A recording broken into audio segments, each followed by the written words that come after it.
Hello friends, welcome to my channel JV and CIV made simple. तो दोस्तों, आज के इस वीडियो लेसन में हम लोग अपने एवीएम के मॉड्यूल ए का हम लोग मॉड्यूल ए को डिस्कस कर रहे हैं। और मॉड्यूल ए के यूनिट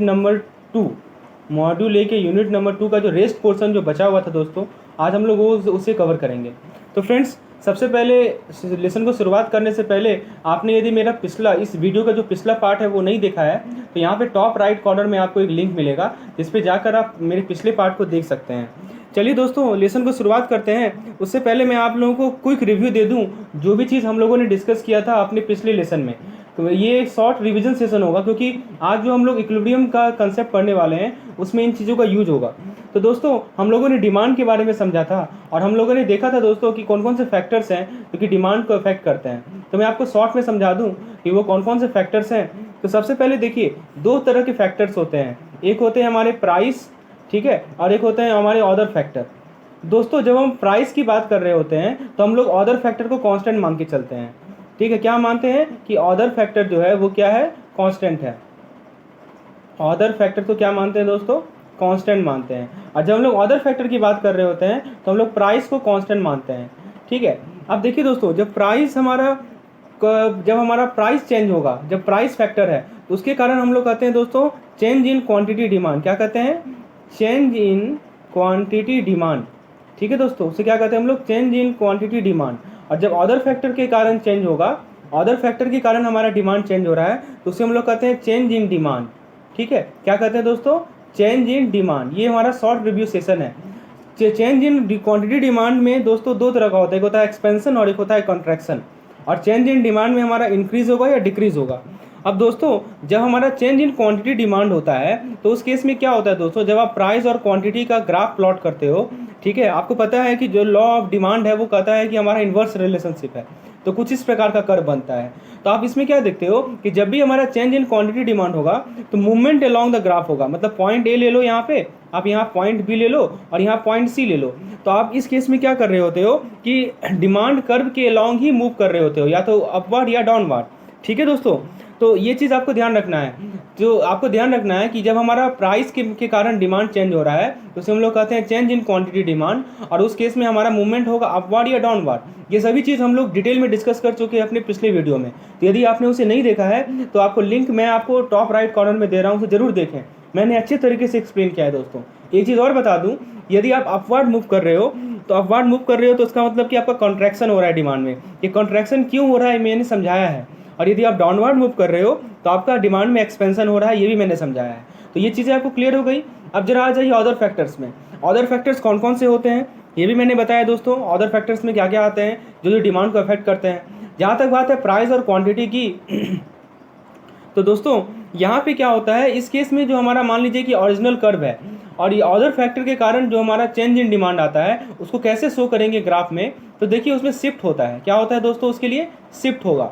तो या तो शिफ्ट राइटवर्ड होगा या तो शिफ्ट लेफ्टवर्ड होगा। ठीक है, तो दोस्तों यदि राइटवर्ड शिफ्ट हो रहा है तो हम लोग कहेंगे कि हमारा डिमांड बढ़ रहा है। क्यों बढ़ रहा है ये सब हम लोग पिछले लेसन में डिस्कस कर चुके हैं। तो दोस्तों, यदि आप कंसेप्चुअली समझना चाह रहे हैं तो पिछले लेसन को जाकर देखिए। और यदि जो हमारा कर्व है वो लेफ्टवर्ड शिफ्ट हो रहा है दोस्तों, तो हम लोग कहेंगे कि हमारा डिमांड क्या हो रहा है दोस्तों, हमारा डिमांड घट रहा है। ठीक है, तो ये दो चीज़ आपको ध्यान रखनी है, राइटवर्ड शिफ्ट या लेफ्टवर्ड शिफ्ट। राइटवर्ड शिफ्ट में डिमांड बढ़ेगा और लेफ्टवर्ड शिफ्ट में हमारा डिमांड क्या होगा, घटेगा। दोस्तों, इस पार्टिकुलर वीडियो में हम लोग कुछ एमसीक्यूज भी डिस्कस करेंगे, तो अंतिम तक बने रहिएगा। चलिए, ये चीज़ हम लोगों ने पिछले वीडियो में देखा था। इसके अलावा कुछ और पॉइंट्स मैं आपको बता दूं कौन कौन से फैक्टर्स थे। तो आपको पता होगा, एक फैक्टर मैंने बताया था आपको, नेट इनकम। क्या बताया था दोस्तों, इनकम बताया था। उसके अलावा दूसरा एक तो प्राइस है ही। ये सभी फैक्टर्स हमारे डिमांड को अफेक्ट करते हैं। प्राइस हुआ, इनकम हुआ, फिर प्राइस ऑफ रिलेटेड गुड्स। ठीक है, ये सब मैंने एक्सप्लेन किया है। रिलेटेड गुड्स में आपको सब्स्टिट्यूट गुड्स भी समझाया था। उसके बाद दोस्तों एक और फैक्टर्स मैंने बताया था, आपको बताया था एक रिलेटेड गुड्स होते हैं। फिर दोस्तों, इसके अलावा कुछ पॉइंट्स आपको ध्यान रखनी है, कौन कौन से फैक्टर्स हमारे डिमांड को अफेक्ट करते हैं। दोस्तों, मैंने आपको एक चीज़ और बताया था कि आपसे क्वेश्चन पूछ लिया जा सकता है कि किस किस फैक्टर के कारण राइटवर्ड शिफ्ट होगा। ठीक है, राइटवर्ड शिफ्ट जो हो रहा है वो किस किस फैक्टर के कारण हो रहा है। तो आप क्या जवाब दोगे बताओ। तो मैं बता देता हूँ कि यदि हमारा प्राइस बढ़ रहा है तो राइटवर्ड शिफ्ट होगा। यदि हमारा टेस्ट एंड प्रेफरेंस में फेवरेबल चेंज आ रहा है तो राइटवर्ड शिफ्ट होगा। यदि हमारा इनकम बढ़ रहा है कस्टमर का तो राइटवर्ड शिफ्ट होगा। दोस्तों ये सभी चीज़ हम लोगों ने पिछले वीडियो में डिस्कस किया था।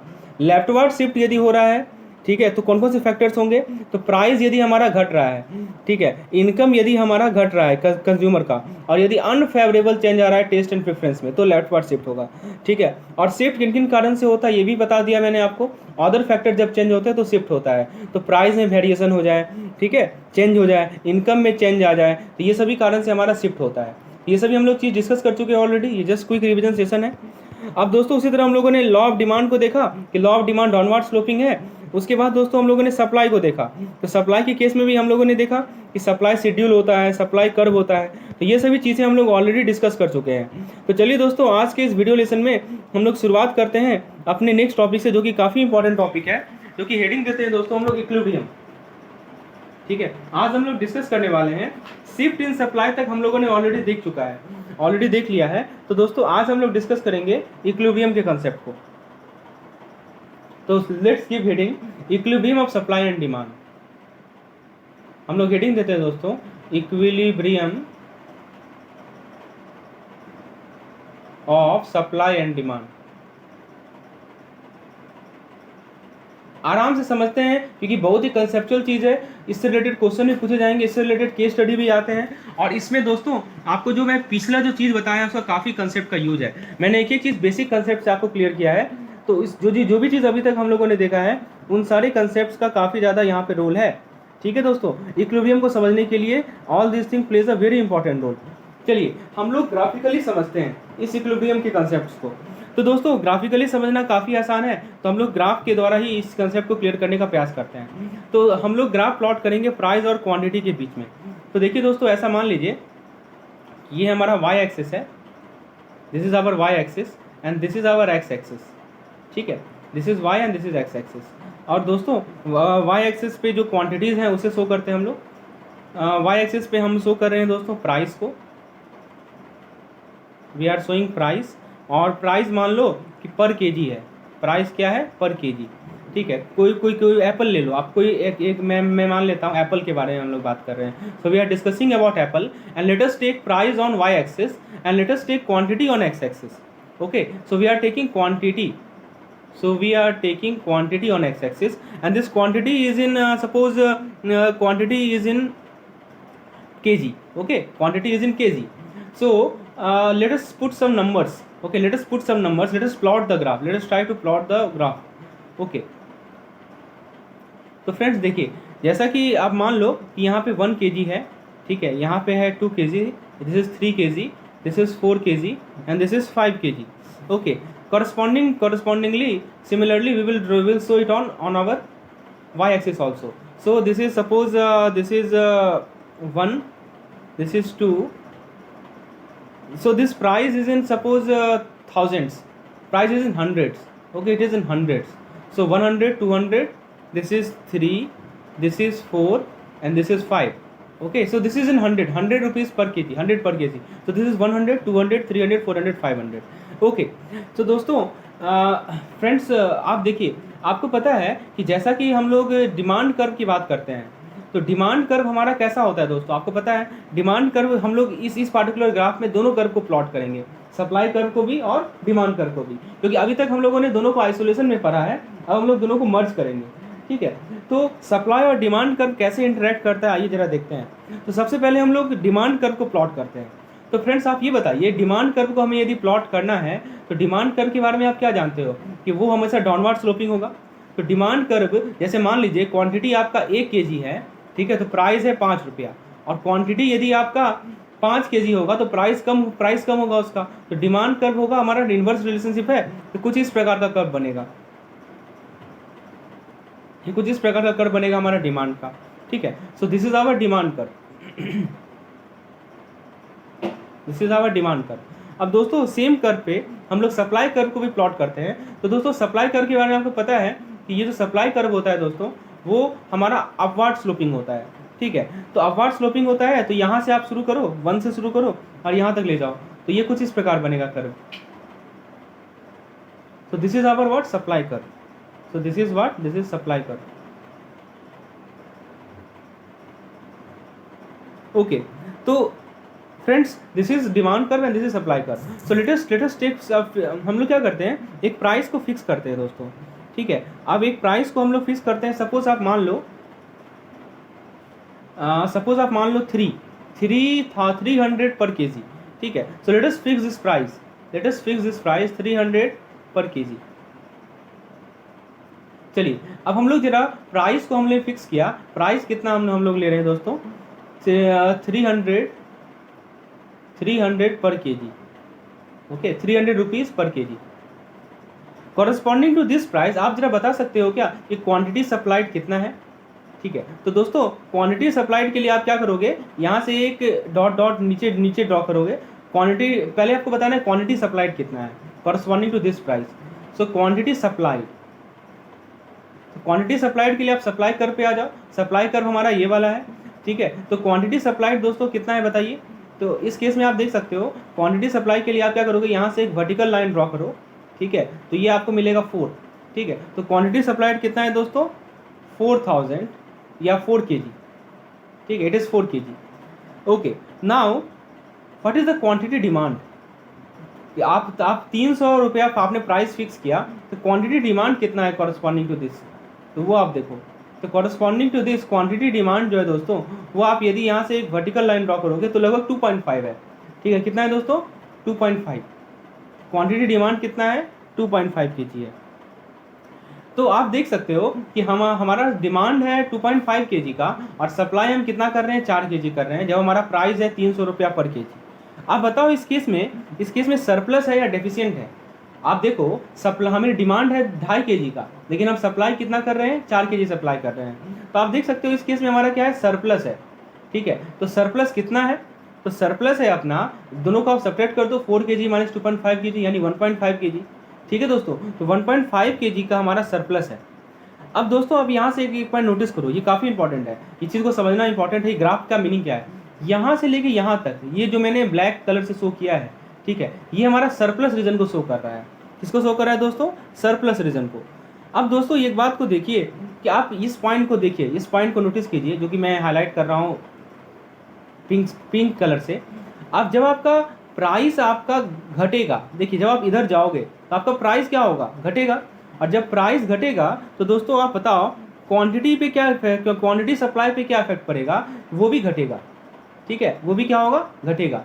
तो देखिए दोस्तों जब आपका price, when price will decrease, so what will happen, this quantity supplied, this quantity will also decrease. ठीक है, तो हमारा जब प्राइस घटेगा तो क्वांटिटी क्या होगा, घटेगा.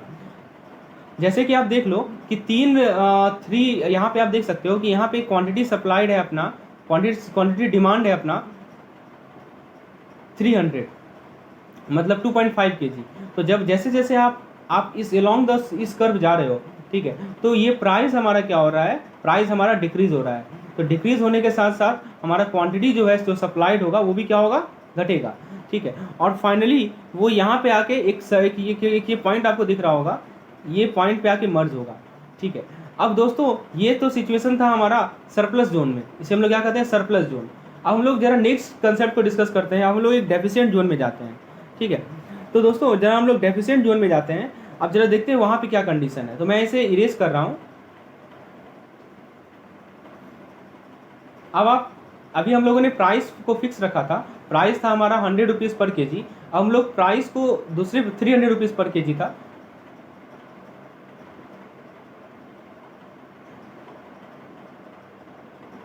अब दोस्तों मान लेते हैं हम ये प्राइस लेते हैं, ये प्राइस मान लो 2, यहाँ पे 2 ले लो आप. ठीक है, ये प्राइस ले लो 2. तो यहाँ से आप एक हॉरिजॉन्टल लाइन ड्रॉ करो 2 के कॉरस्पॉन्डिंग, जो कि यहाँ पे इन दोनों पॉइंट पे इंटरसेक्ट कर रहा है. ठीक है, तो suppose now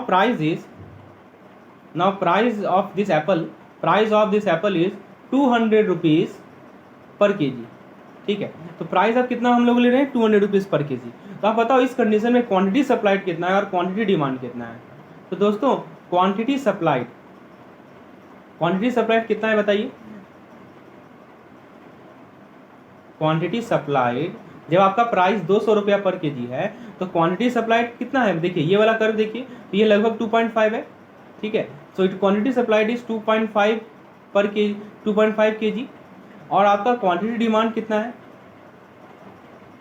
so quantity demand आप देख सकते हो, क्वांटिटी डिमांड है आपका 4 kg।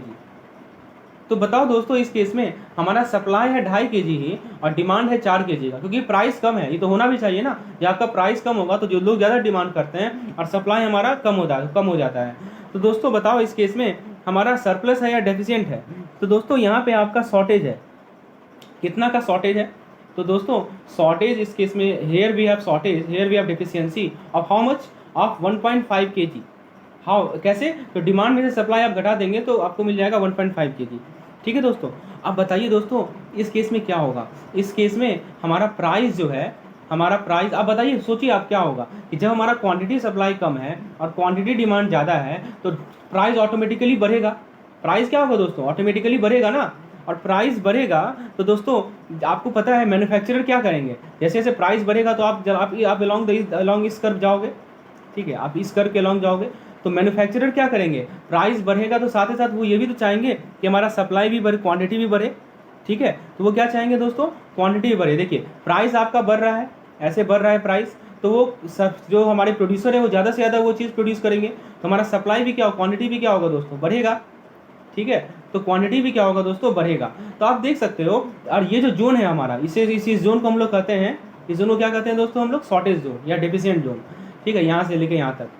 ठीक है, तो दोस्तों आप देख सकते हो कि चाहे आप सरप्लस जोन में रहो या आप शॉर्टेज जोन में रहो, फाइनली दोनों, हमारा नेचर ऐसा ग्राफ का है कि वो एक पॉइंट पे मर्ज हो रहा है। और वो जो पॉइंट है जिसको मैंने डॉटेड ब्लैक से शो किया है उसे हम लोग कहते हैं इक्विलिब्रियम पॉइंट। क्या कहते हैं दोस्तों, that is known as equilibrium point.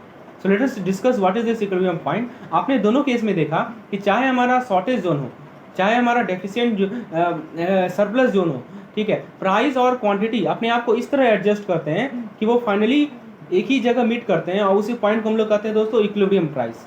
ठीक है, इक्विलिब्रियम पॉइंट कहते हैं। So we call this point equilibrium point.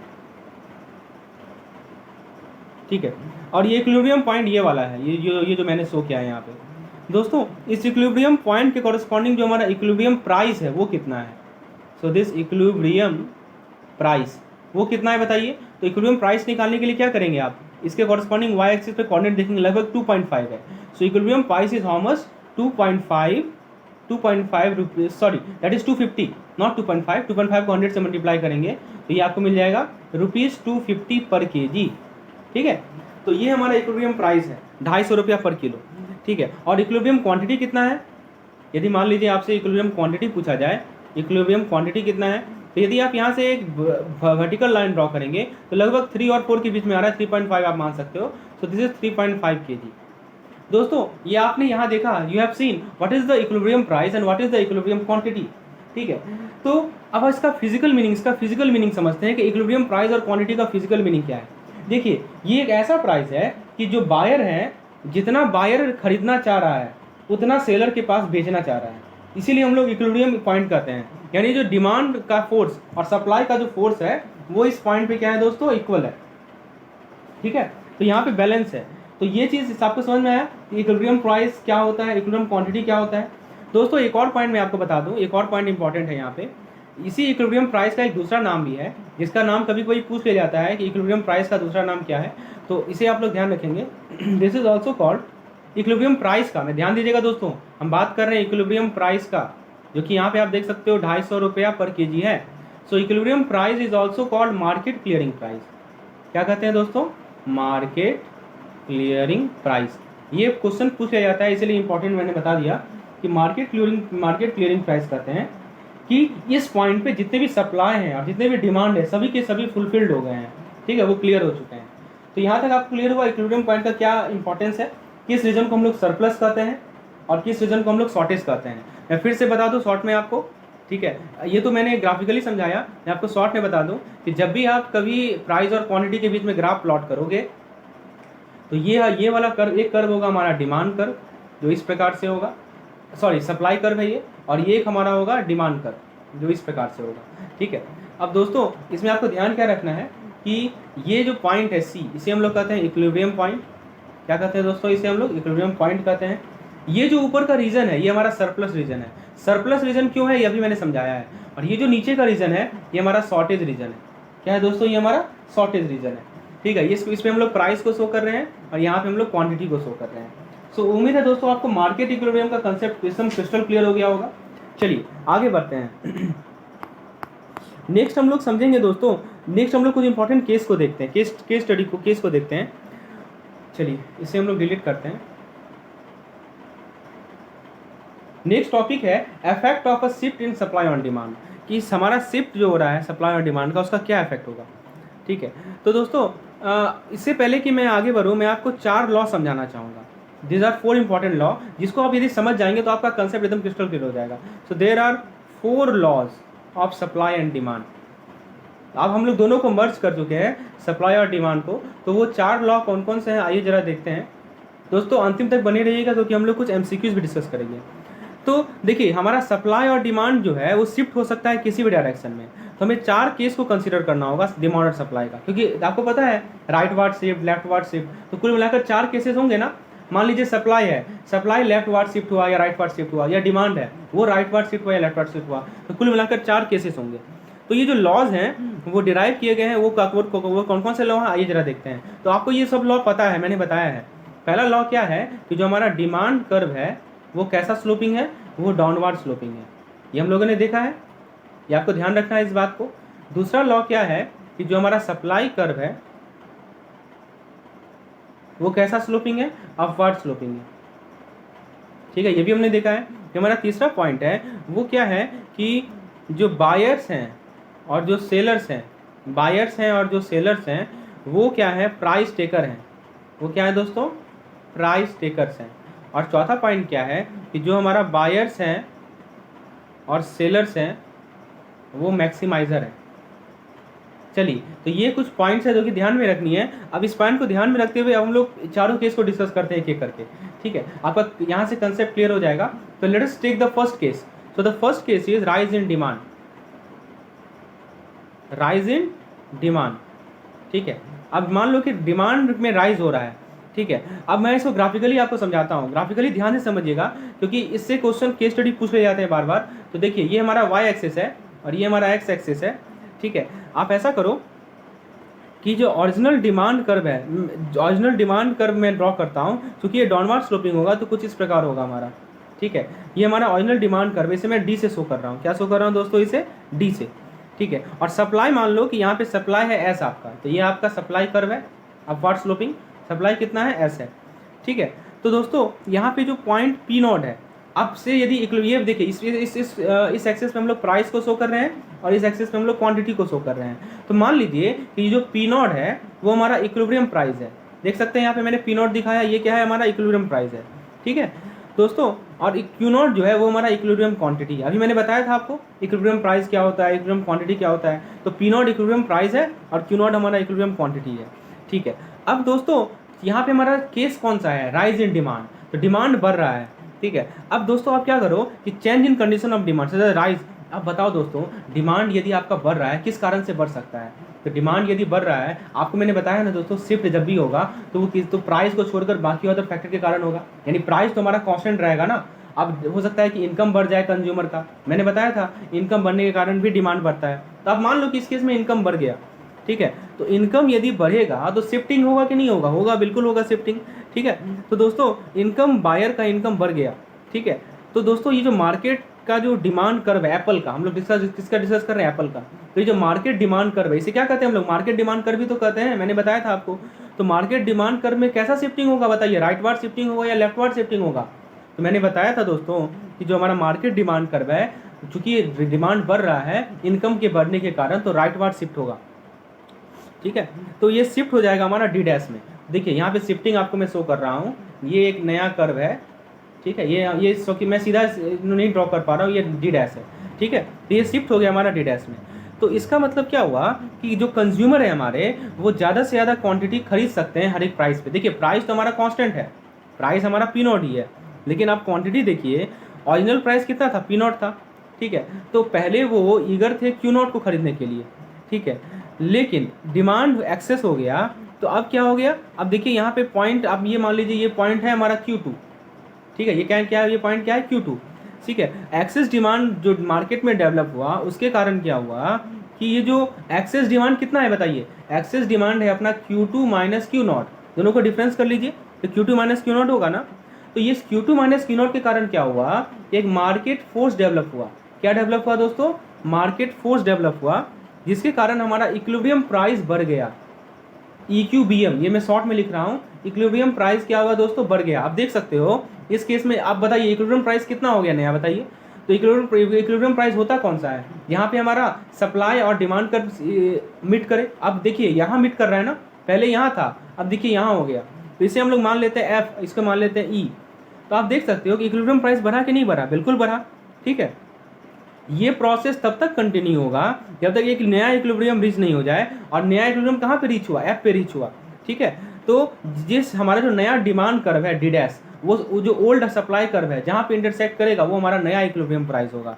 ठीक है दोस्तों, तो जो नेट रिजल्ट है, तो नेट रिजल्ट क्या है कि जो मार्केट प्राइस है वो हमारा, आप बताइए मार्केट प्राइस क्या हुआ बताइए। तो मार्केट प्राइस जो है वो भी बढ़ जाएगा, वो बढ़ के कितना हो जाएगा, देखिए जो हमारा इक्विलिब्रियम प्राइस है वो बढ़ के कितना हो जाएगा, P1 हो जाएगा मान लीजिए। ठीक है, तो नेट रिजल्ट देखिए क्या हो रहा है कि जो मार्केट प्राइस है वो बढ़ के हो गया P1। ठीक है, और क्वांटिटी जो सोल्ड है वो भी बढ़ के कितना हो गया, Q1, Q0 से Q1 हो गया। ठीक है, तो दोस्तों ये हमारा नया इक्विलिब्रियम सिचुएशन में है। तो हम लोगों ने पहले कंसीडर क्या किया कि हमारा जो डिमांड कर्व है वो राइटवर्ड शिफ्ट हो रहा है। कैसे शिफ्ट हो रहा है, राइटवर्ड शिफ्ट हो रहा है।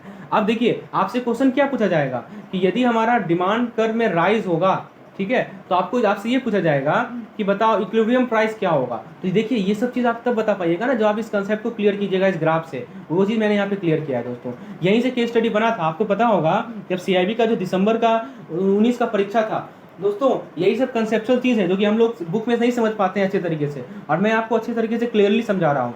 तो आपको क्या याद रखना है वो मैं यहाँ पे नोट कर देता हूँ कि जब आपका डिमांड में राइज इन डिमांड, तो राइज इन डिमांड के कारण आपसे पूछा जाएगा इक्विलिब्रियम प्राइस पे क्या इफेक्ट पड़ता है। तो इक्विलिब्रियम प्राइस क्या होता है, हमारा बढ़ता है। और ये कंसेप्ट को याद रखना है, इसे हम लोग डिस्कस करेंगे ऑब्जेक्टिव क्वेश्चन में। पहला केस आपको क्लियर हो गया, चलिए आगे बढ़ते हैं। यदि कुछ नहीं क्लियर है तो आप कमेंट सेक्शन में लिखिए। नेक्स्ट केस हम लोग डिस्कस करते हैं दोस्तों, नेक्स्ट केस हम लोग डिस्कस करते हैं फॉल इन डिमांड को। So the second case we are going to discuss is fall in demand, fall in demand. ठीक है, तो दोस्तों अब हम लोग फॉल इन डिमांड को डिस्कस करते हैं। तो बताइए क्या होगा, सेम चीज़ है। ठीक है, अब फॉल इन डिमांड होगा तो क्या होगा बताइए, फॉल इन डिमांड होगा तो दोस्तों सिमिलर है। आप उसी ग्राफ को देखो जो अभी मैंने बताया था आपको। ठीक है, तो उस ग्राफ में आप देखोगे तो डिमांड फॉल क्यों कर सकता है कि जो हमारा कंडीशन है डिमांड के चेंज होने का वो चेंज हो। जैसे मान लीजिए कि सब्स्टिट्यूट का प्राइस जो है, सब्स्टिट्यूट का जो प्राइस है, ठीक है, वो क्या हो गया, वो फॉल कर गया। ठीक है, तो क्या होगा, कंज्यूमर वो जो है उसको स्मॉल क्वांटिटी चाहिए हर एक प्राइस पे। ठीक है, तो दोस्तों ये हमारा डिमांड कर्व है, ये हमारा डिमांड कर्व है। तो आप मान लो कि जो डी डैश है वो हमारा ओरिजिनल डिमांड कर्व है, ये हमारा ओरिजिनल डिमांड कर्व है। ठीक है, ये डी डैश मान लें, ये क्या है, हमारा ओरिजिनल डिमांड कर्व। ठीक है दोस्तों, और जो और सप्लाई कर्व है अपना, सप्लाई कर्व अपना ये है, ये हमारा सप्लाई कर्व है। ठीक है, तो सप्लाई कर्व और डिमांड कर्व जहाँ पे इंटरसेक्ट करता है वो हमारा क्या होता है, वो हमारा इक्विलिब्रियम पॉइंट होता है, हमें पता है। और जो हमारा ओरिजिनल प्राइस और क्वांटिटी है ये मान लो आपका P1 है। ठीक है, और ये मान लो आपका क्या है, Q1 है। ठीक है, चलिए ये हमारा प्राइस पे शो कर रहा है, ये हमारा क्वांटिटी शो कर रहा है, ये एक्सेस। ये चीज़ आपको क्लियर है। अब क्या हुआ, डिमांड घट गया। तो डिमांड यदि घटेगा तो बताइए दोस्तों, प्राइस तो हमारा कांस्टेंट है, तो हमारा जो कर्व है वो क्या होगा, लेफ्टवर्ड शिफ्ट होगा। तो लेफ्टवर्ड यदि शिफ्ट हुआ, ठीक है, तो अब नया डिमांड कर्व बन जाएगा D। तो आप मैं यहाँ पे आपको नया डिमांड कर्व बना रहा हूँ, मैं दूसरे कलर से बनाता हूँ। तो ये मान लो कि नया डिमांड कर्व बना, ठीक है, ये नया डिमांड कर्व बना D। चलिए, तो नया डिमांड कर्व बना D, तब बताइए सप्लाई आपका क्या हो गया, सप्लाई जो है अभी मान लो नया डिमांड कर्व D है। ठीक है,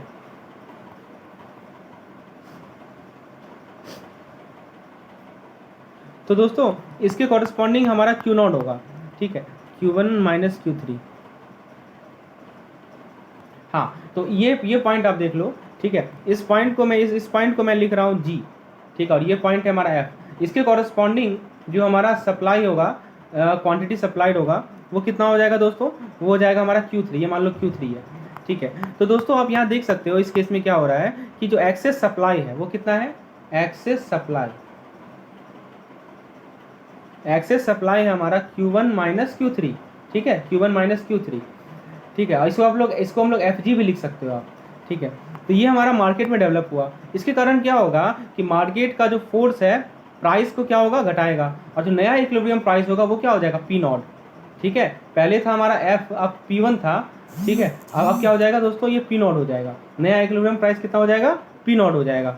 ठीक है, तो हम सेकंड कंक्लूजन हमारा क्या निकला, कंक्लूजन में लिख रहा हूँ, काफ़ी इंपॉर्टेंट कंक्लूजन है। कंक्लूजन क्या निकला दोस्तों यहाँ से, इस कर्व से, कि यदि हमारा लेफ्टवर्ड शिफ्ट हो रहा है डिमांड कर्व में, लेफ्टवर्ड शिफ्ट हो रहा है डिमांड कर्व में, ठीक है, तो इसका मतलब क्या हो गया कि इक्विलिब्रियम प्राइस और क्वांटिटी जो है वो घटेगा।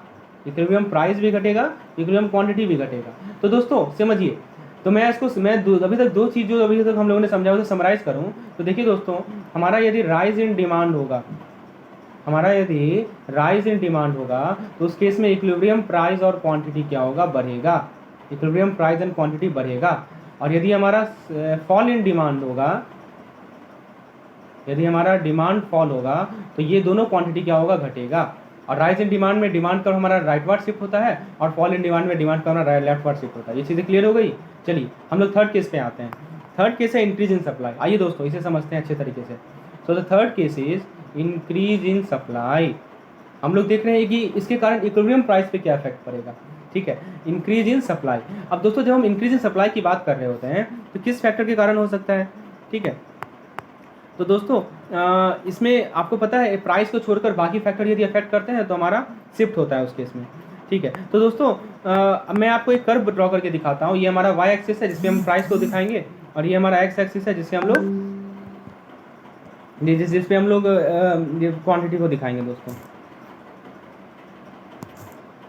तो दोस्तों यहाँ पे हमारा प्राइस है और यहाँ पे हमारा क्या है, क्वांटिटी है। ठीक है अब दोस्तों आप बताओ, उसकी सप्लाई कर्व हमारा पॉजिटिव स्लोप होता है। ठीक है, डिमांड कर्व इस केस में हमारा फिक्स रहेगा, जो कि ये हमारा डिमांड कर्व है। लेकिन जो सप्लाई कर्व है वो कैसा होता है दोस्तों, पॉजिटिव स्लोप होता है। ठीक है, तो एस और डी, ये मान लो डी है हमारा, ये ओरिजिनल डिमांड कर्व है। ठीक है, और ये जो एस है दोस्तों, ये हमारा ओरिजिनल सप्लाई कर्व है। ठीक है, एस, और ये हमारा इक्विलिब्रियम पॉइंट है। ठीक है दोस्तों, ये चीज़ें क्लियर है। अब हम क्या करते हैं कि इसमें शिफ्ट करते हैं। तो ये जो डिमांड कर्व है, ये सप्लाई कर्व है, किस पॉइंट पे मीट कर रहे हैं, पॉइंट ई पे मीट कर रहे हैं। ठीक है दोस्तों, अब क्या हो रहा है दोस्तों, इसके कॉरस्पॉन्डिंग जो पी नॉट और क्यू नॉट है, ये हमारा पी नॉट है, और ये हमारा क्या है दोस्तों, ये हमारा क्यू नॉट है। तो पी नॉट हमारा इक्विलिब्रियम प्राइस हो गया और क्यू नॉट हमारा इक्विलिब्रियम क्वांटिटी हो गया। ठीक है, अब दोस्तों अब हम एग्जामिन करते हैं कि change in condition of supply के कारण क्या इफेक्ट होगा। तो सबसे पहले मान लीजिए कि अब देखिए, जैसे मान लीजिए कि राइटवर्ड शिफ्ट हुआ। अब बताओ, यदि मान लो फैक्टर ऑफ प्रोडक्शन हो गया, जैसे मान लो कि आप टेक्नोलॉजिकल एडवांस की बात कर रहे हो टेक्नोलॉजी ज़्यादा एडवांस हो गया तो सप्लाई क्या होगा, बढ़ेगा ना, और सप्लाई बढ़ेगा तो शिफ्ट किधर होगा, राइटवर्ड शिफ्ट होगा ना। ठीक है, ये आपको क्लियर है ना। ठीक है, तो हमारा सप्लाई बढ़ गया। क्यों बढ़ गया सप्लाई, क्योंकि हमारा टेक्नोलॉजिकल एडवांस हो गया। ये सब हम लोग ऑलरेडी डिस्कस कर चुके हैं। और जब भी सप्लाई बढ़ता है, ठीक है, हमारा शिफ्ट होता है, राइटवर्ड शिफ्ट होता है, ये आपको पता है। ठीक है, आप एग्जाम्पल के रूप में ले लो ग्रीन रिवॉल्यूशन। भारत में जो हरित क्रांति आई वो टेक्नोलॉजिकल एडवांस था, जिस कारण से सप्लाई बढ़ गया। ठीक है, तो वो हमारा एक चेंज है। तो दोस्तों इस टेक्नोलॉजिकल प्रोसेस के कारण क्या होता है कि हमारा प्रोडक्शन कॉस्ट घट जाता है। ठीक है, तो इसी कारण क्या होगा कि ज़्यादा से ज़्यादा क्वांटिटी ऑफर किया जाता है सेल के लिए लोअर प्राइस पे। अब देखिए क्या होगा कि जो हमारा कर्व है वो चेंज हो जाएगा। अब देखिए कर्व जो था मेरा ओरिजिनल, जो हमारा ओरिजिनल कर्व था वो था ये एस वाला, अब वो हो जाएगा हमारा एस डैश। ठीक है, ये देखिए, ये सॉरी ये कुछ गलत बन रहा है, इसे मैं थोड़ा इरेज कर दूँ। ठीक है, मैं सीधा बनाता हूँ। ठीक है दोस्तों, देखिए कुछ इस प्रकार होगा, इससे जस्ट पैरेलल ड्रॉ करना है एक कर्व एस डैश, ये हमारा एस डैश कर्व है। ठीक है, अब देखिए क्या हुआ कि जो हमारा इनिशियल क्वांटिटी कितना था, इनिशियल क्वांटिटी था क्यू नॉट, अब वो बढ़कर हो गया कितना, क्यू वन।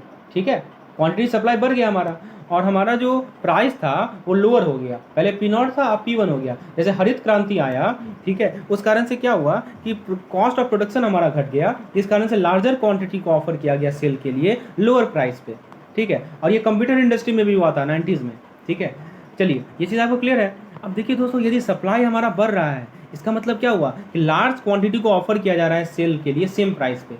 ठीक है, प्राइस हमारा सेम है लेकिन आप लार्ज क्वांटिटी को ऑफर कर रहे हो सेम प्राइस पे। ठीक है दोस्तों, देखिए जैसे आप यहाँ पे इसे आप एक्सटेंड कर लो, इस लाइन को आप एक्सटेंड करो। ठीक है, तो बताओ हमारा सप्लाई यहाँ पे किसके कॉरस्पॉन्डिंग जो क्वांटिटी है वो आप मान लो Q2। इसी को समझो दोस्तों ध्यान से। देखिए हो क्या रहा है कि जब हमारा प्राइस सेम है P नॉट प्राइस पे क्या है कि सप्लाई हमारा बढ़ गया तो आप ज़्यादा से ज़्यादा क्वांटिटी कितना ऑफर कर रहे हो, Q2 क्वांटिटी को ऑफर कर रहे हो सेल होने के लिए सेम प्राइस पे, ठीक है। तो दोस्तों या आप ऐसे भी कर सकते हो कि same quantity at the lower price, ठीक है। तो आपका यदि सप्लाई यदि बढ़ रहा है, सप्लाई कितना बढ़ रहा है बताइए, तो इस पॉइंट को आप नंबरिंग दे दो F और इस पॉइंट का नंबरिंग दे दो H। तो सप्लाई हमारा एक्सेस सप्लाई है EH, ये क्या है दोस्तों, एक्सेस सप्लाई एक्सेस।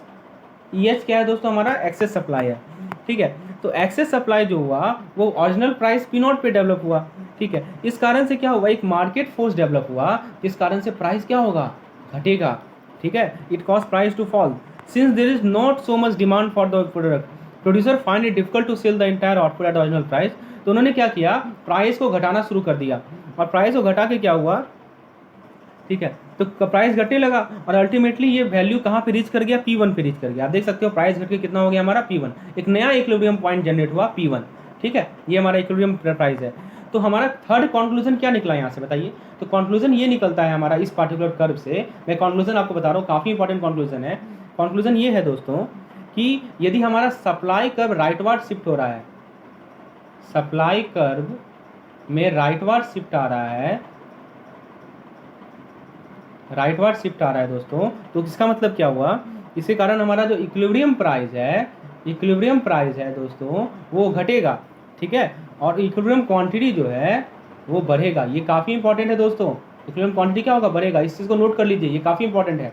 जब हमारा सप्लाई कर्व में राइटवर्ड शिफ्ट हो रहा है, यानी सप्लाई हमारा बढ़ रहा है, तो इक्विलिब्रियम प्राइस हमारा घट रहा है। आप देख सकते हो इक्विलिब्रियम प्राइस पहले P0 था, अब घट के हो गया P1, लेकिन जो हमारा क्वांटिटी है वो बढ़ गया, पहले था Q0 अब बढ़ के हो गया Q1, ठीक है। तो इस चीज़ को आप देखिए, यदि रटने का जरूरत नहीं है, आप ग्राफिकली यदि समझ रहे हो तो आप वहाँ पे ग्राफ बना के भी समझा सकते हो, लेकिन चीज़ आपको समझ में आनी चाहिए, ठीक है दोस्तों। तो ये चीज़ आपको क्लियर हो गई। अब लास्ट केस को डिस्कस करते हैं। तो लास्ट केस में देखिए मैं आपको कंक्लूजन समझा देता हूँ। चौथा केस है दोस्तों अपना, सेम कंसेप्ट है, डिक्रीज इन सप्लाई। अब बताइए दोस्तों, यदि डिक्रीज इन सप्लाई होगा, ठीक है, तो क्या होगा, डिक्रीज इन सप्लाई में कंक्लूजन क्या निकलेगा कि हमारा लेफ्टवर्ड शिफ्ट होगा। क्या होगा दोस्तों, लेफ्टवर्ड शिफ्ट होगा। और यदि लेफ्टवर्ड शिफ्ट होगा सप्लाई कर्व का, leftward shift of supply curve, ठीक है, तो इसके कारण क्या होगा कि हमारा इक्विलिब्रियम प्राइस जो है वो बढ़ेगा, और जो हमारा इक्विलिब्रियम क्वांटिटी जो है ये घटेगा। इसे आप लोग खुद एनालाइज कीजिए। मैंने आपको 3 केस एनालाइज करके बताया, इस चौथे केस को आप खुद एनालाइज कीजिए, ठीक है दोस्तों। एक टर्म है जिसको आपको समझ में आना चाहिए, ये टर्म कभी कभी पूछ लिया जाता है, ठीक है, इसके बारे में थोड़ा सा मैं बता दूं। एक टर्म है सेटेरिस पारिबस, ठीक है, सेटेरिस पारिबस। इसका मतलब होता है दोस्तों इंक्रीज इन डिमांड,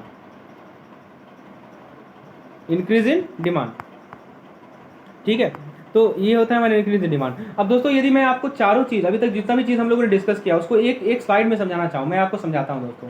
इन चारों कंसेप्ट को मैं ग्राफिकली आपको शॉर्ट में समझा देता हूँ, ताकि आप लोग लास्ट रिकॉल कर पाए इन चीज़ों को, ठीक है। तो देखिए दोस्तों, सबसे पहला केस क्या था हमारा, ये हमारा प्राइस है, ये हमारा क्वांटिटी है, ठीक है। सप्लाई कर्व हमारा एक ही था, ठीक है। डिमांड कर्व क्या हुआ दोस्तों, डिमांड, ये हमारा ओरिजिनल डिमांड कर्व है और ये हमारा नया डिमांड कर्व है, ठीक है। तो ये पॉइंट हमारा E है, ये हमारा E1 है, ठीक है, ये ऐसे करके एक्सटेंड हो गया।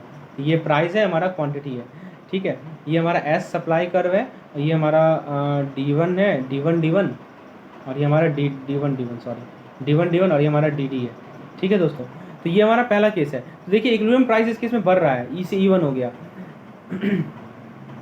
तो ये किस केस में हुआ, जो हमारा इंक्रीज इन डिमांड हुआ, ठीक है, इंक्रीज इन, इसमें शॉर्ट में लिखता हूँ, इस केस में हमारा क्या हो रहा है कि डिमांड जो है वो बढ़ रहा है, ठीक है। डिमांड यदि बढ़ रहा है तो हमारा क्या हो रहा है कि extension, it will bring about an extension in supply so that more is supplied at higher price, ठीक है। तो यहाँ पे क्या हो रहा है, हमारा इक्विलिब्रियम प्राइस बढ़ रहा है, आप देख सकते हो यहाँ पे। सेकंड केस जो हम लोगों ने डिस्कस किया उसको मैं शॉर्ट में आपको ग्राफिकली समझाता हूँ। सेकंड केस में हम लोगों ने क्या देखा कि सप्लाई कर्व तो हमारा ऐसी था, लेकिन जो हमारा डिमांड कर्व था वो हमारा DD था, लेकिन चूंकि यहाँ पे हमारा इस केस में क्या हो रहा था कि डिमांड घट रहा था, तो हमारा डिमांड कर्व में लेफ्टवर्ड शिफ्ट हुआ, तो हमारा जो इक्विलिब्रियम प्राइस था E वो घट कर हो गया E1, ठीक है। इक्विलिब्रियम प्राइस यहाँ पे क्या हो गया, घट गया, इक्विलिब्रियम क्वांटिटी भी घट गया, ठीक है, कॉन्ट्रैक्शन इन डिमांड के कारण। ये आपको क्लियर हो गई, ठीक है। उसके बाद हम लोगों ने थर्ड केस डिस्कस किया था सप्लाई वाला, उससे भी मैं समझा दूँ क्विकली, ठीक है। देखिए थर्ड केस में क्या था थर्ड केस में कुछ इस प्रकार था। थर्ड केस में क्या था कि आपका डिमांड कर्व कांस्टेंट था, ये डी था, ये डी था, ये हमारा प्राइस है, ये क्वांटिटी है, ठीक है। पहले हम लोगों ने सप्लाई दिखाया ये एस एस, ठीक है। अब सप्लाई हो गया हमारा एस वन एस वन, ठीक है। अब सप्लाई हो गया हमारा एस वन एस वन। क्यों हुआ एस वन एस वन? क्योंकि सप्लाई में इंक्रीमेंट हुआ, इंक्रीज इन सप्लाई, ठीक है दोस्तों, इंक्रीज इन सप्लाई, सप्लाई हमारा बढ़ा तो नया हो गया S one S one. Equilibrium price E था, अब नया इक्विलिब्रियम प्राइस हो गया ई वन। तो आप देख सकते हो कि हमारा इक्विलिब्रियम प्राइस घट गया, इक्विलिब्रियम क्वांटिटी बढ़ गया। थर्ड केस हम लोग, फोर्थ केस डिस्कस किए थे हम लोग कि इसे आप लोग याद रखेंगे, डिमांड कर्व हमारा सेम है डी डी, ठीक है। हमारा सप्लाई था पहले एस एस, ठीक है। इसमें लेफ्टवर्ड शिफ्ट हुआ क्योंकि हमारा सप्लाई घटा है। और सप्लाई क्यों घटा है ये हम लोग ऑलरेडी डिस्कस कर चुके हैं, टेक्नोलॉजिकल एडवांस नहीं हो या और भी कुछ फैक्टर्स हैं, ठीक है। तो हमारा पहले था ई, अब हो गया ई वन, ठीक है दोस्तों। अब नया कर्व हो गया एस वन एस वन, पहले कर्व था एस एस। अब बताइए इस केस में अब इक्विलिब्रियम प्राइस आपका बढ़ गया, इक्विलिब्रियम क्वांटिटी आपका घट गया। तो ये चार चीज़ें आपको ध्यान रखनी है, इन चार चीज ग्राफ को दिमाग में बैठा लीजिए, इससे रिलेटेड कोई भी क्वेश्चन आपको नहीं छूटेगा, ठीक है दोस्तों। तो इस पार्टिकुलर चैप्टर का जितना भी तरह का एनालिसिस था, कैसे प्राइस और क्वांटिटी आपस में इंटरेक्ट होता है, कैसे शिफ्टिंग होता है, सभी कुछ हम लोगों ने डिस्कस कर लिया। अब दोस्तों आइए हम लोग इस चैप्टर के बेस्ड कुछ एमसीक्यूज को डिस्कस करते हैं। चलिए दोस्तों शुरुआत करते हैं अपने पहले एमसीक्यूज से। पहला क्वेश्चन है द डिमांड कर्व,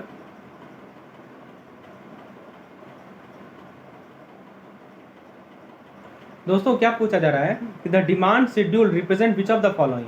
तो दोस्तों डिमांड शेड्यूल किसे रिप्रेजेंट करता है?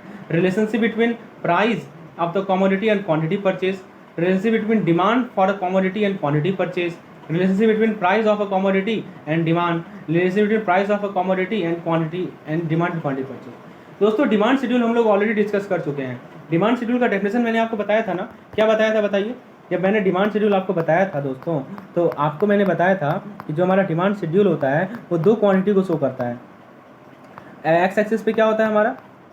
एक्स एक्सिस पे होता है हमारा प्राइस और क्वांटिटी। देखिए वाई एक्सिस पे होता है हमारा प्राइस, ठीक है, और एक्स एक्सिस पे होता है हमारा क्वांटिटी। तो दोस्तों बताइए किस ऑप्शन में ऐसा है? तो आप देख सकते हो प्राइस और क्वांटिटी के बीच में demand for commodity and quantity purchase, कौन सा नहीं होगा? तो दोस्तों इस क्वेश्चन का करेक्ट आंसर है ऑप्शन नंबर ए, ठीक है। Option number A is the correct answer. It shows the relationship between price of the commodity, price और क्वांटिटी परचेज के बीच का ये रिलेशनशिप बताता है दोस्तों। It shows the relationship between price of a commodity and demand.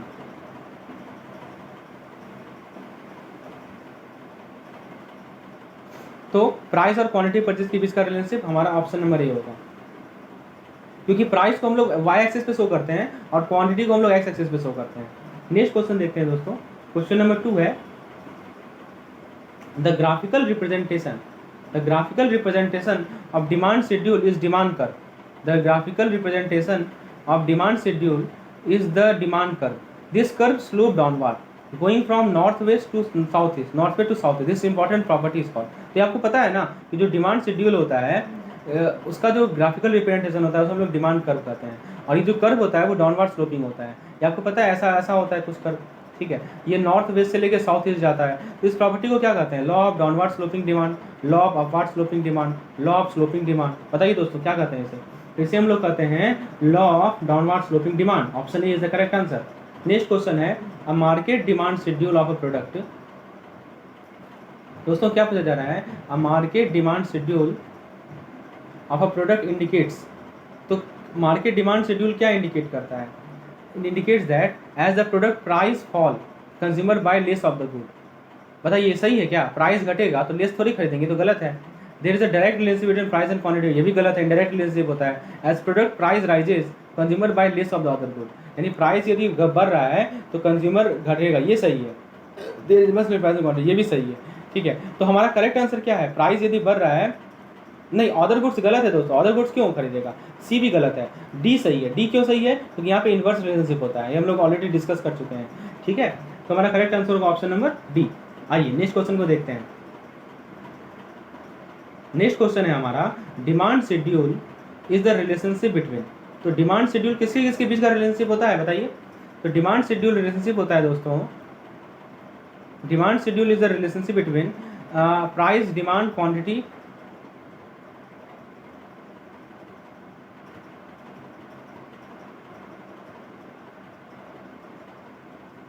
हाँ। तो demand schedule किसी इसके बीच का रिलेशनशिप होता है, ये पूछा गया है आपसे।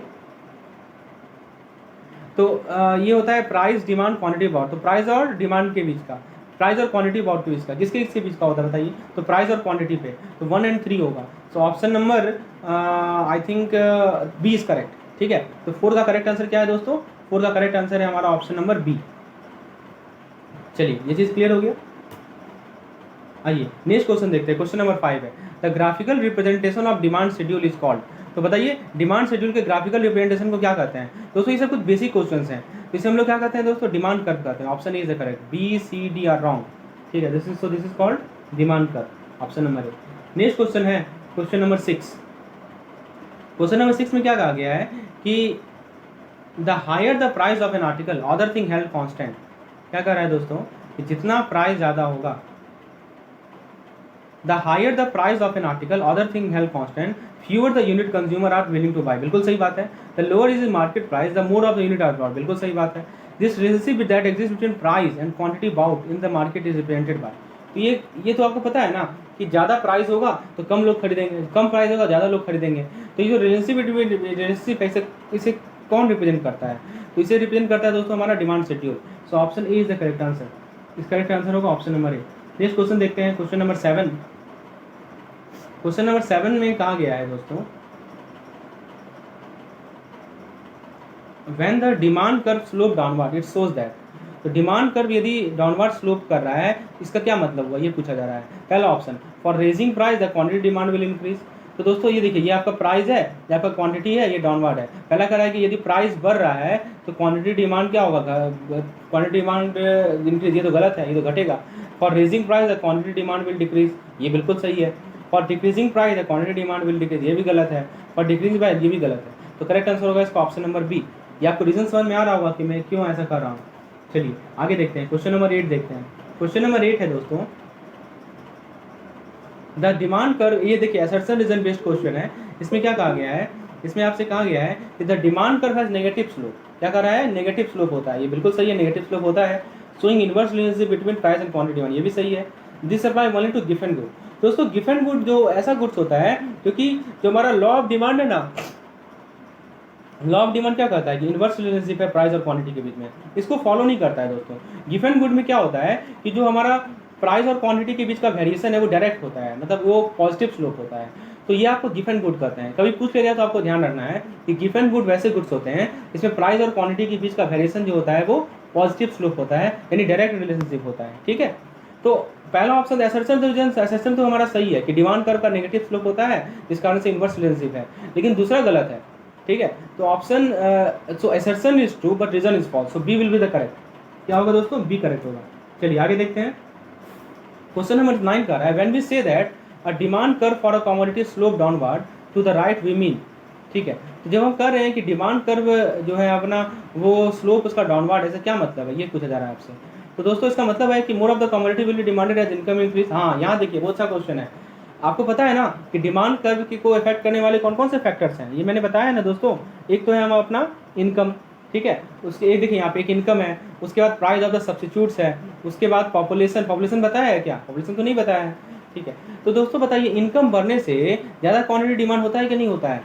ठीक है, अब देखिए यहाँ पे कह रहा है स्लोप डाउनवर्ड। स्लोप डाउनवर्ड का क्या मतलब है, ठीक है, तो स्लोप डाउनवर्ड का मतलब है कि यदि इसमें देखिए इनकम से कोई मतलब ही नहीं है इसको, फिर सब्स्टिट्यूट के प्राइस से कोई मतलब ही नहीं है, पॉपुलेशन से कोई मतलब ही नहीं है, लेकिन मतलब किससे है कि ज़्यादा से ज़्यादा कमोडिटी डिमांड किया जाएगा यदि प्राइस घटेगा।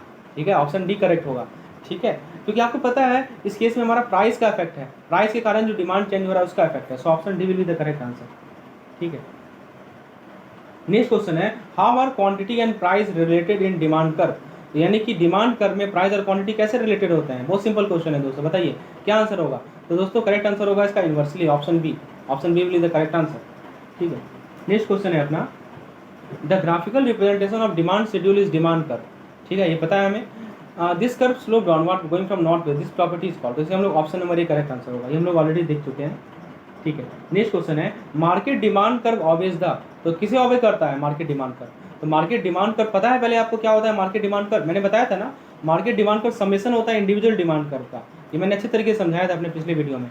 ठीक है, तो दोस्तों मार्केट डिमांड कर्व क्या कर रहा है, किसे ऑब्वे करता है, तो ये ऑब्वे करता है किसे बताइए, law of downward sloping demand. बिल्कुल सही, option A is the correct answer. ठीक है, नेक्स्ट क्वेश्चन है an individual demand curve slope downward to the right because of, बहुत अच्छा क्वेश्चन है। आपसे ये पूछा गया है किस कारण से हमारा डिमांड कर्व जो है वो डाउनवर्ड स्लोपिंग है, ये पूछा गया है। तो पहला है कि working of the law of diminishing marginal utility, दूसरा है substitution effect of the decrease in price, तीसरा है income effect of fall in price, all of the above. दोस्तों बताइए क्या कारण है हमारा डिमांड कर्व का डाउनवर्ड स्लोप होने का। तो ये तीनों के तीनों कारण है। एक तो देखिए ये अपना रिलेटेड गुड्स का इफेक्ट है, ठीक है, एक तो हमारा ये इनकम का इफेक्ट है, और दोस्तों ये एक हमारा law of diminishing marginal utility, ठीक है, ये तीनों के तीनों सही आंसर है। नेक्स्ट क्वेश्चन है, नेक्स्ट क्वेश्चन भी इंपॉर्टेंट है दोस्तों। क्या पूछा गया है, the quantity demand tends to fall at price charges for the following reason. तो क्वेश्चन को समझिए क्या करना चाह रहा है क्वेश्चन आपसे। क्वेश्चन पूछ रहा है आपसे कि जो क्वांटिटी डिमांड है, जैसे प्राइस बढ़ता है वो किस कारण से क्वांटिटी डिमांड घटता है। Substitution effect, income effect, technological demand तो इससे मतलब है नहीं, क्योंकि ये सप्लाई से मतलब है। ऑप्शन ए तो गलत, सी भी गलत, डी भी गलत, तो बी सही है। क्योंकि देखिए ये सब ये तरीका है जिससे आप लोग ऑप्शन को एलिमिनेट कर सकते हो, ठीक है। जहाँ भी टेक्नोलॉजिकल चेंजेस दिखे, तो टेक्नोलॉजिकल चेंजेस के कारण हमारा सप्लाई इफेक्ट होता है, डिमांड इफेक्ट नहीं होता है। सो सब्स्टिट्यूशन इफेक्ट होगा और एक इनकम इफेक्ट होगा। So option B will be the correct answer, ठीक है। नेक्स्ट क्वेश्चन देखते हैं, when the price of particular good rise, कोई पार्टिकुलर गुड है दोस्तों, उसका प्राइस मान लो कि बढ़ रहा है, ठीक है, किसी पार्टिकुलर गुड का प्राइस मान लो कि बढ़ रहा है, तो कंज्यूमर क्या करता है कि दूसरे अदर सिमिलर गुड्स को यूज करता है तो अपनी नीड को सेटिस्फाई करने के लिए। तो इस इफेक्ट को क्या कहते हैं, income effect, substitution effect, complementary effect. बताइए दोस्तों, रिलेटेड गुड्स में आप लोगों ने बताया है कि सब्स्टिट्यूट गुड वैसे गुड होते हैं जो कि सेम फंक्शन को परफॉर्म करते हैं, ठीक है। जैसे कि आपको मैंने बताया था एप्पल और oatmeal, pen and pencil, small car and large car, oil and natural gas, तो ये सभी के सभी हमारे सब्स्टिट्यूशन इफेक्ट होते हैं। तो ये एक प्राइस का, एक गुड्स का प्राइस बढ़ रहा है तो कंज्यूमर अदर गुड्स को यूज करेगा अपनी नीड को सेटिस्फाई करने के लिए। इसे क्या कहेंगे दोस्तों बताइए। तो इसे कहते हैं दोस्तों हम लोग, इसे कहते हैं हम लोग इनकम इफेक्ट। सॉरी यहाँ पे एक मिस्टेक है, ठीक है, ये इसे आप सही कर लेंगे, ठीक है। इसे हम लोग कहते हैं दोस्तों सब्स्टिट्यूशन इफेक्ट, ठीक है। इसे इसका करेक्ट आंसर होगा ऑप्शन नंबर बी। क्या आंसर होगा इसका, ऑप्शन नंबर बी। यहाँ पे एक मिस्टेक हो गया है, इसे आप लोग करेक्ट कर लेंगे। नेक्स्ट क्वेश्चन देखते हैं दोस्तों, the income effect of a price, the income effect of a price increase of, the income effect of a price increase of a normal good is to dash of a good and that a substitution effect is to dash of the good। अब बताइए जो हमारा income effect है उस कारण से बताइए क्या होगा। इनकम इफेक्ट में मैंने आपको बताया था कि जो इनकम है ना दोस्तों, वो हमारा क्वांटिटी डिमांड के डायरेक्टली प्रोपोर्शनल है। क्वांटिटी डिमांड के क्या है, डायरेक्टली प्रोपोर्शनल है। तो इनकम यदि बढ़ेगा तो क्वांटिटी डिमांड भी बढ़ेगा। तो income effect of normal goods is to increase quantity demand. तो दोस्तों ये तो गलत हो गया, ये दोनों तो गलत होना चाहिए, ठीक है। और क्या कर रहा है, is to dash of a good and the substitution effect. अब देखिए सब्स्टिट्यूशन इफेक्ट में क्या बताया था मैंने आपको, तो जो सब्स्टिट्यूशन इफेक्ट में मैंने आपको क्या बताया था कि जो हमारे सब्स्टिट्यूट आइटम्स होते हैं, ठीक है, आपको याद है सब्स्टिट्यूशन इफेक्ट में मैंने क्या बताया था कि यदि हमारा प्राइस ऑफ सब्स्टिट्यूट गुड बढ़ेगा, मैं यहाँ लिखता हूँ दोस्तों, इसे समझिए, यदि हमारा प्राइस ऑफ सब्स्टिट्यूट गुड बढ़ेगा, प्राइस ऑफ सब्स्टिट्यूट गुड्स यदि हमारा बढ़ेगा तो उसके कारण क्या होगा, हमारा डिमांड भी क्या होगा, बढ़ेगा, ठीक है। तो ये भी आपको ध्यान रखना है। तो दोस्तों करेक्ट आंसर क्या लग रहा है आपको इसमें, बी नहीं लग रहा है क्या, देखिए तो बी तो लगना चाहिए आपको करेक्ट आंसर। सॉरी पहला है कि हाँ सी भी हो सकता है, ठीक है। यहाँ पे क्या है कि यहाँ पे देखिए एक चीज़ लिखा हुआ है कि प्राइस इंक्रीज हो रहा है, ठीक है, ये कीवर्ड है प्राइस इंक्रीज होना। तो प्राइस यदि इंक्रीज होगा तो हमारा डिमांड क्या होगा, घटेगा ना। तो डिमांड घटेगा तो क्या होगा बताइए, बी नहीं होगा दोस्तों इसका सही आंसर। इसका सही आंसर सी होगा। क्यों सी होगा मैं समझाता हूँ। देखिए यहाँ पे प्राइस आपका बढ़ रहा है, तो प्राइस यदि बढ़ेगा तो क्वांटिटी डिमांड क्या होगा बताइए, क्वांटिटी डिमांड घटेगा। और आपको पता है कि यदि डिमांड घटेगा तो हमारा इनकम भी घटेगा। इनकम घट रहा होगा तभी तो डिमांड घट रहा है, ठीक है। और हमारा इनकम घट रहा है तो जो सब्स्टिट्यूट क्वांटिटी का डिमांड है वो भी घटेगा। So option C will be the correct answer, ठीक है।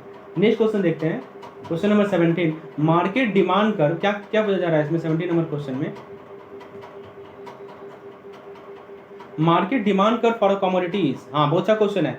मार्केट डिमांड कर क्या होता है दोस्तों, पहला है horizontal summation of individual demand कर, समेशन ऑफ इंडिविजुअल डिमांड कर फॉर 3 ईयर, डिमांड कर कॉम्प्लीमेंट्री होती। सी और डी तो गलत है, ए बी भी गलत है। मैंने बताया था दोस्तों कि जो मार्केट डिमांड कर होते हैं वो क्या होते हैं, इंडिविजुअल डिमांड कर आप ड्रॉ कर लो और सभी को जोड़ दो तो मार्केट डिमांड करवाता है, ठीक है। तो option A is the correct answer. चलिए नेक्स्ट क्वेश्चन देखते हैं, क्वेश्चन नंबर 18 है, market demand curve follow the. तो मार्केट डिमांड कर्व किस लॉ को फॉलो करता है, तो हमारा जो लॉ है वो है, बताइए कौन सा लॉ है, तो लॉ है हमारा अब डाउनवर्ड स्लोपिंग वाला, ठीक है। तो करेक्ट आंसर होगा ऑप्शन नंबर डी, ठीक है। मार्केट डिमांड कर्व जो फॉलो करता है वो लॉ डी नंबर को फॉलो करता है। नेक्स्ट क्वेश्चन है forces behind the demand curve. तो डिमांड कर्व के पीछे कौन कौन से फोर्सेज है बताइए। तो डिमांड कर्व के पीछे फोर्सेज हैं expectation about future economic condition, ये सही है। एवरेज इनकम सही है, लेकिन कॉस्ट ऑफ प्रोडक्शन नहीं है। कॉस्ट ऑफ प्रोडक्शन जो है सप्लाई कर्व के पीछे फैक्टर है, ये मैंने बताया है दोस्तों। तो ऑप्शन डी करेक्ट होगा, बोथ ए एंड बी। चलिए आगे देखते हैं। नेक्स्ट क्वेश्चन काफ़ी इंपॉर्टेंट है, इसे समझने का प्रयास कीजिए दोस्तों। इस क्वेश्चन में क्या पूछा जा रहा है, इस क्वेश्चन को समझिए।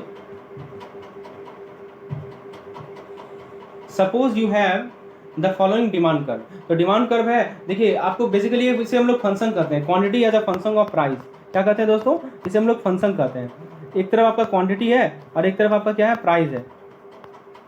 तो this is called function quantity. तो Q is equal to 400 minus 6P plus 0.05 ये आपको दे रखा है। और आपसे क्या पता जा रहा है, आपसे Q दिखा रहा है quantity demanded, P represent price and I represent average income. यहाँ पे I छूट गया है, इसे I लिख लीजिएगा। I क्या दिखा रहा है दोस्तों आपको, I दिखा रहा है आपको एवरेज इनकम, यहाँ पे I लिख दीजिए, I represent average income. You know that current market price is 20 average. यहाँ पे एक प्रिंटिंग मिस्टेक हो गया है दोस्तों, ठीक है। यहाँ पे एक प्रिंटिंग मिस्टेक हो गया है। आपसे प्राइस, ये इलास्टिसिटी नहीं है, इलास्टिसिटी है, ठीक है। क्या है, इलास्टिसिटी, ठीक है। और ये एवरेज ओपन नहीं, ये इनकम है, ठीक है। मार्केट प्राइस 20 दे रखा है, एवरेज इनकम 2000 दे रखा है। तो आपसे प्राइस इलास्टिसिटी पूछा गया है कितना होगा। तो दोस्तों प्राइस इलास्टिसिटी का फॉर्मूला आपको पता है ना, ठीक है।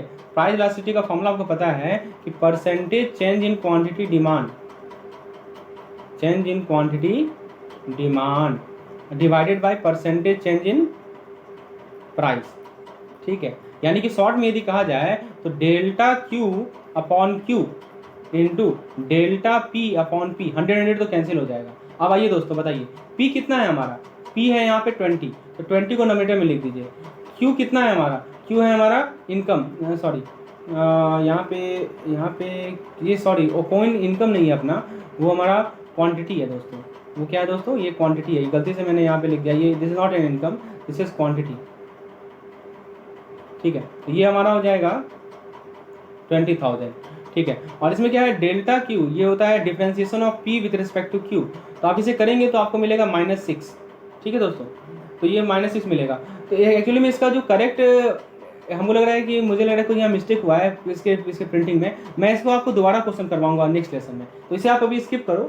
लेकिन कंसेप्ट यही है इसके पीछे, मैं आगे आपको बताता हूँ, ठीक है। Which are the following factor does not affect demand for a commodity. तो किसी भी कमोडिटी का डिमांड इनमें से कौन सा फैक्टर नहीं अफेक्ट कर रहा है, ये पूछ रहा है। कॉस्ट करेगा क्या, नहीं करेगा। नेचर ऑफ गुड्स करेगा क्या, करेगा। तो दोस्तों ऑप्शन ही करेक्ट आंसर है इसका, ठीक है। नेक्स्ट क्वेश्चन देखते हैं। If the price of orange juice increase the demand for Apple juice will. बहुत अच्छा क्वेश्चन है दोस्तों, यहाँ पे सब्स्टिट्यूट का कंसेप्ट है। यदि ऑरेंज जूस का प्राइस बढ़ रहा है तो एप्पल जूस का प्राइस क्या होगा, बढ़ेगा, घटेगा, वही रहेगा या नेगेटिव हो जाएगा। आइए दोस्तों करेक्ट आंसर होगा इसका ऑप्शन नंबर ए, इंक्रीज, ठीक है। क्या होता है दोस्तों, बढ़ता है। देखिए ऑरेंज जूस और जो एप्पल जूस है ना, वो हमारे सब्स्टिट्यूट गुड्स हैं। कैसे गुड्स हैं, सब्स्टिट्यूट गुड्स हैं, ठीक है। तो ऑरेंज जूस और एप्पल जूस जो है वो हमारे सब्स्टिट्यूट गुड्स हैं। तो एक का प्राइस यदि बढ़ेगा तो दूसरे का डिमांड क्या होगा, बढ़ेगा, ठीक है। इसीलिए करेक्ट आंसर हमारा ये है। नेक्स्ट क्वेश्चन देखते हैं, क्वेश्चन नंबर 23। क्वेश्चन नंबर 23 में क्या पूछा गया है, आइए जरा देखें। If two goods are complementary. अब देखिए अभी हम लोग ने सब्स्टिट्यूट गुड्स के बारे में बात किया, ठीक है। तो एक का प्राइस यदि बढ़ेगा तो दूसरे का डिमांड भी बढ़ेगा। मैंने बताया ना दोस्तों आपको, मैंने बताया था अभी लॉ बताया था ना कि demand of substitute good increase, price of substitute good increase तो demand for other also increase. Directly proportional का रिलेशनशिप है, ठीक है। यही कंसेप्ट है। तो जो भी कंसेप्ट हम लोगों ने डिस्कस किया है सभी का यूज यहाँ पे हम लोग कर रहे हैं। If two goods are complementary, दो गुड्स कॉम्प्लीमेंट्री हैं, इसका मतलब कि एक कमोडिटी का प्राइस बढ़ने पे दूसरे पे क्या होगा बताइए, upward shift in demand for other commodity, rise in price of other commodity, downward shift in demand, no shift in demand. क्या होगा बताइए, यहाँ पे कॉम्प्लीमेंट्री गुड की बात आ रही है। तो दोस्तों करेक्ट आंसर है इसका option number C, option number C, यानी कि downward shift in demand for other commodity. दूसरे का डिमांड घट रहा है। ऊपर में देखिए यदि हमारा सब्स्टिट्यूट गुड्स था तो एक का प्राइस बढ़ने से दूसरा का डिमांड बढ़ रहा था। लेकिन यहाँ पे आप देखिए कॉम्प्लीमेंट्री गुड है तो एक का प्राइस बढ़ने से दूसरे का डिमांड घटता है, डाउनवर्ड शिफ्ट होता है, ये आपको ध्यान रखना है। चलिए आगे देखते हैं। नेक्स्ट क्वेश्चन है अपना, a fall in price of the commodity leads to. अब देखिए बहुत बढ़िया क्वेश्चन है, ठीक है। यदि मान लीजिए किसी कमोडिटी का प्राइस घट रहा है तो उसके कारण क्या होगा, सिर्फ डिमांड में शिफ्ट होगा क्या, डिमांड में फॉल होगा क्या, rise in consumer real income और fall in consumer real income, क्या आंसर सही होगा? बहुत अच्छा क्वेश्चन है दोस्तों, ट्राई कीजिए इसे। करेक्ट आंसर है इसका ऑप्शन नंबर सी, यानी कि raise in consumer real income, तो कंज्यूमर का जो रियल इनकम है वो बढ़ेगा। ठीक है, option number C. Question number 25 है, why does the demand curve shift? Demand curve shift क्यों होता है? अब देखिए मैंने बताया है दोस्तों, यदि आप डिमांड कर्व के अलॉन्ग मूव कर रहे हो तो वो होता है प्राइस का इफेक्ट, और यदि आप डिमांड कर्व को शिफ्ट कर रहे हो तो वो होता है अदर फैक्टर का इफेक्ट। तो यहाँ पे डिमांड कर्व शिफ्ट हो रहा है, तो डिमांड कर्व शिफ्ट हो रहा है तो इसका मतलब कि हमारा अदर फैक्टर का इफेक्ट है। और अदर फैक्टर कौन कौन से होते हैं, ठीक है बताइए? तो देखिए यहाँ लिखा है a change in non price variable such as rising income level, बिल्कुल सही बात है। शिफ्ट द डिमांड कर्व, ये बिल्कुल सही है। ठीक है, तो ये गलत है। डिफरेंट प्राइस पे यदि क्वांटिटी, डिफरेंट प्राइस पे प्राइस कांस्टेंट हम लोग रखते हैं, ठीक है, और करेक्ट आंसर क्या होगा बताइए? तो दोस्तों सभी के सभी सही हैं। ठीक है, हाँ यहाँ पे डिफरेंट प्राइस पे, प्राइस को यदि हम चेंज कर रहे हैं तब भी हमारा कब शिफ्ट होगा। ठीक है, तो option number D is the correct, all the above and true circle lead to shift in demand curve. Next question देखते हैं 26 number, a demand curve can shift only because of, तो डिमांड कर्व शिफ्ट होगा किस कारण से? Income के कारण, price of related goods के कारण, टेस्ट के कारण, ऑल ऑफ द अबव। तो दोस्तों डी होगा, इसका करेक्ट आंसर क्या होगा दोस्तों? डी। ठीक है, नेक्स्ट क्वेश्चन है, a decrease in quantity demand caused by increase in price is represented bye. अब देखिए समझिए बात को, क्या कर रहा है कि आपका क्वांटिटी डिमांड घट रहा है क्योंकि प्राइस बढ़ रहा है, इसे आप लोग कैसे शो करोगे? ठीक है, तो इसे आप लोग शिफ्ट से शो करोगे या अप टू? ये बहुत अच्छा क्वेश्चन है दोस्तों। देखिए ये अपना क्वांटिटी, ये अपना कर्व है, ठीक है, तो क्वांटिटी डिमांड जो है वो घट रहा है, यानी ऐसे हो रहा है। ठीक है, तो प्राइस हमारा बढ़ रहा है, तो ये हमारा अलोंग द कर्व ही तो जा रहे हो आप ऊपर, अलोंग द कर्व ही ना जा रहे हो ऊपर। और जब मैंने क्या बताया, जब अलोंग द कर्व मूव कर रहे हो तो यहाँ पे प्राइस का इफेक्ट है। ठीक है, तो प्राइस का इफेक्ट है, तो यहाँ पे क्या होगा? Movement up to the left along the demand curve, C. ठीक है, शिफ्ट होगा क्या? शिफ्ट नहीं होगा, क्योंकि अदर फैक्टर के कारण शिफ्ट होता है। यहाँ पे प्राइस के कारण हो रहा है ना, जब भी प्राइस के कारण कोई चेंज आए तो हमारा हमारा मूवमेंट होता है, और जब भी हमारा अदर फैक्टर के कारण चेंज आए तो शिफ्ट होता है। ये बार बार मैं रिपीट कर रहा हूँ। ठीक है, तो सी आंसर होगा। समझ में आया आपको सी आंसर क्यों है? आइए नेक्स्ट देखते हैं। For most consumer, wait, for most wait for most consumer, apples and orange are substitute goods. Therefore, we'll expect a rise in price of apple to lead in. अब बताइए substitute good में मैंने क्या बताया है कि जब भी किसी substitute good का प्राइस बढ़ेगा तो उसका जो substitute, उसका जो, जब भी किसी गुड्स का प्राइस बढ़ेगा तो उसके substitute goods का क्या होता है? क्वांटिटी क्या होता है दोस्तों? वो क्या होता है? हमारा बढ़ता है। ठीक है, तो whenever substitutes, तो बताइए दोस्तों इसमें क्या होगा? Rightward shift, leftward shift, downward change, या price in fall in the price. तो राइज इन प्राइस, तो डिमांड हमारा क्या होता है? बढ़ता है। ठीक है, तो दोस्तों करेक्ट आंसर होगा इसका ऑप्शन नंबर ए, यानी राइट पार्ट शिफ्ट। और राइट पार्ट शिफ्ट का मतलब क्या हुआ? डिमांड हमारा बढ़ रहा है, so option A is the correct answer. ठीक है, नेक्स्ट क्वेश्चन देखते हैं, what bring right part shift in demand curve for automobile. तो ऑटोमोबाइल में राइट पार्ट शिफ्ट क्यों होता है, ये पूछा जा रहा है, बताइए। तो देखिए दोस्तों, ऑटोमोबाइल में राइट पार्ट शिफ्ट होने का कारण क्या है कि increase in price of automobile, decrease in consumer income, decrease in price of automobile, increase in consumer income. तो यहाँ पे शिफ्टिंग की बात हो रही है। ठीक है, तो शिफ्टिंग जब भी होता है वो अदर फैक्टर के कारण होता है, तो प्राइस के कारण तो होगा नहीं, तो ऑप्शन ए और सी तो होगा नहीं। समझ में आया आपको क्यों ऑप्शन ए और सी नहीं होगा? क्योंकि यहाँ पे शिफ्टिंग की बात हो रही है, शिफ्टिंग प्राइस में, प्राइस को कांस्टेंट रखे होता है, तो ए सी नहीं होगा, बचा बी और डी। तो इनकम आपको मैंने बताया कि जब इनकम बढ़ता है, तो इनकम बढ़ता है तो डिमांड हमारा बढ़ता है। ठीक है, और डिमांड बढ़ रहा है, और डिमांड जब बढ़ेगा तो उसमें राइटवर्ड शिफ्ट होता है। अब उल्टा समझो, राइटवर्ड शिफ्ट हो रहा है इसका मतलब कि डिमांड बढ़ रहा है, और डिमांड और इनकम में डायरेक्टली प्रोपोर्शनल का रिलेशनशिप है, इसलिए हमारा इनकम बढ़ रहा है, तो increase in consumer income, D option सही होगा। ठीक है, करेक्ट आंसर क्या है हमारा इसका? Option number D. ठीक है, देखिए ऐसे कंसेप्चुअली आप समझ सकते हैं, रटने की बिल्कुल आवश्यकता नहीं है, आपका कंसेप्ट क्लियर है, आप सभी क्वेश्चन को सॉल्व कर पाएंगे। और कंसेप्ट क्लियर करने के लिए मेरी पिछले 2 वीडियो को देखिए। ठीक है, अब देखिए अच्छा क्वेश्चन है, प्राइस इलास्टिसिटी, अभी मैंने आपको बताया इसका फॉर्मूला। ठीक है, देखिए price of commodity falls from ₹60 to ₹48, तो क्वांटिटी सप्लाइड फॉल बाय 20%, तो प्राइस इलास्टिसिटी क्या होगा? तो प्राइस इलास्टिसिटी का फॉर्मूला क्या है? Percentage change in quantity demanded by percentage change in price. ठीक है, तो दोस्तों इसको मैं समझाता हूँ, percentage change in quantity supply by percentage change in price, तो आप इसे निकालेंगे तो आपको आंसर मिलेगा 1। ठीक है, option A is the correct answer. इसे एक बार ट्राई करेंगे दोस्तों आप खुद। नेक्स्ट क्वेश्चन है question number 31, rightward shift in the supply schedule indicate. आप देखिए डिमांड तक हम लोगों ने डिस्कस किया, हम लोग सप्लाई पे आते हैं दोस्तों। तो बताइए दोस्तों, सप्लाई में यदि हमारा राइटवर्ड शिफ्ट हो रहा है तो क्या मतलब है इसका?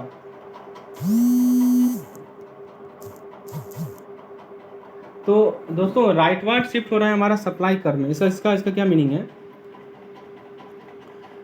इसका मीनिंग है कि सप्लाई हमारा घट रहा है, या हमारा क्वांटिटी सप्लाई घट रहा है, या हमारा क्वांटिटी सप्लाई बढ़ रहा है, या इंक्रीज इन द सप्लाई। क्या मतलब है दोस्तों? तो राइटवर्ड शिफ्ट का मतलब है कि हमारा सप्लाई बढ़ रहा है, increase in quantity supply. So option C will be the correct answer. So 31 correct answer is option number C. Next question है 32, supply curve rates quantity supply to. Supply curve जो है वो क्वांटिटी सप्लाई को किससे relate करता है दोस्तों? ठीक है, तो सप्लाई कर्व क्वांटिटी सप्लाई को रिलेट करता है किससे? तो वो रिलेट करता है क्वांटिटी सप्लाई टू प्राइस से। ठीक है, so it relates quantity supply to price. तो जब भी सप्लाई कर्व होगा हमारा, तो उसमें हमारा क्वांटिटी सप्लाई होगा हमारा एक्स एक्सिस पे, और प्राइस होगा हमारा एक्स वाई एक्सिस पे, और क्वांटिटी सप्लाई होगा हमारा एक्स एक्सिस पे। तो फ्रेंड्स, आज के इस वीडियो में इतना ही था। हम लोग नेक्स्ट 18 क्वेश्चन, जो बाकी बचे क्वेश्चन है, उसको हम लोग नेक्स्ट वीडियो में डिस्कस करेंगे। तो होपफुली आपको लेसन पसंद आया होगा, तो एक लाइक ज़रूर कर दीजिएगा, चैनल को सब्सक्राइब कीजिए और मैक्सिमम से मैक्सिमम इसे शेयर कीजिए। धन्यवाद।